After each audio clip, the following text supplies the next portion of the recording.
إذا جاءوها فتحت أبوابها وقال لهم خزنتها سلام عليكم طبتم فادخلوها خالدين سبحان الله জান্নাতীরা যখন জান্নাতে প্রবেশ করার দরজার মুখোমুখি হবে, দ্বার রক্ষীগণ তখন বলবে সালামুন আলাইকুম, আল্লাহর শান্তি তোমাদের উপরে বর্ষিত হোক।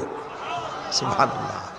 দুনিয়ার টাটকা টাটকা সুখগুলি দুই পা দিয়ে ঠেলে দিয়েছো, টাটকা সুখগুলি গ্রহণ করো নাই, হারাম খাও নাই, আল্লাহর দ্বীন কায়েমের জন্য রক্ত দিয়েছো, জীবন দিয়েছো, কষ্ট করেছো, আল্লাহকে ভয় করেছো।